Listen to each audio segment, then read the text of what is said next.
Hindi maalala ni Ella kung gaano katagal siyang nakatali sa dilim. Ang alam niya lang, mas mabigat na ang katawan niya kaysa dati. Pumalibot sa kanya ang mga lumang kadena, mga butong nakakalat sa sulok ng silid. Hindi niya alam kung kanino ito. Pero bago dumating dito si Ella, may isa pang kwento. Isang kwento na nagsimula sa isang piyesta, katulad ng dati. Bago po natin ituloy ang kwento, huwag niyo po kalimutan na mag-follow sa ating page na Hollow Drift PH para tuloy-tuloy lang ang upload natin ng mga kwento. Kilala si Ella sa baryo bilang taong matakaw. Pero may estratehiya siya.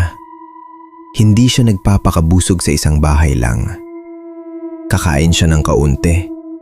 Iiwan niya ang puwang sa tiyan niya para sa susunod na bahay, para sa susunod pa.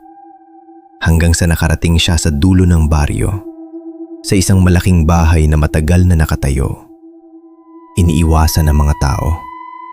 May matandang nakatira dito, mag-isa. May kwento ang mga tao na aswang ito. Pero mabait umano sa mga estranggero. Pinapasok siya nito. At sa unang tingin pa lang, nakita niya ang isang mesa na puno ng pagkain. Puro karne. Inalok siya ng matanda. "Kumain ka, iha. Marami pa." At kumain si Ella. Sobrang sarap. Hindi katulad ng iba. Bawat kagat, mas gusto niya pa ang sumunod. Nakalimutan niya ang estratehiya niya. Wala nang puwang na iniiwan. Kumain siya ng kumain. Naramdaman niyang unti-unting bumibigat ang katawan niya. Bumibigat ang mata niya. Pero hindi siya tumigil. Hindi niya namalayan kung kailan siya nakatulog. Ang huling bagay na naalala niya, ang ngiti ng matanda habang papalapit ito.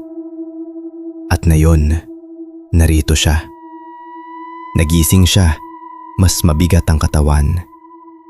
Naliligaw sa dilim. Hindi nila alam kung gaano katagal siyang nakatulog. Bumukas ang pinto sa itaas. Bumaba ang matanda. May hawak itong kutsilyo mula sa kusina. Tumayo ito sa harap ni Ella. Wala na ang mabait na ngiti.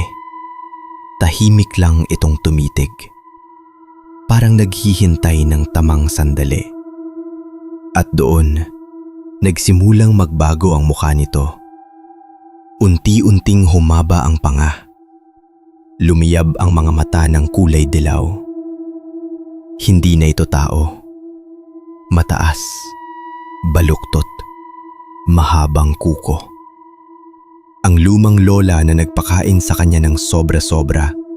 Sumigaw si Ella. Hinila ang mga kadena. Pero lumapit lang ang nilalang. Hinawakan nito ang braso ni Ella. Tiningnan nito ng may kasiyahan. Sapat na ang taba. Pero kailangan pa nito ng dagdag. Dahil sa sobrang kasibaan mo, hiha, ikaw na ang ihahahanda ko para sa susunod na piyesta. Pero kailangan kang patabain palalo para mas marami ang magawa kong putahe. At sa sulok ng madilim na silid, makikita ni Ella ang mga buto ng mga nauna sa kanya. Mga taong dumalo rin sa parehong handaan. Mga taong, katulad niya, hindi rin tumigil sa pagkain nang hindi nila namamalayan kung sino na talaga ang nagpapakain sa kanila.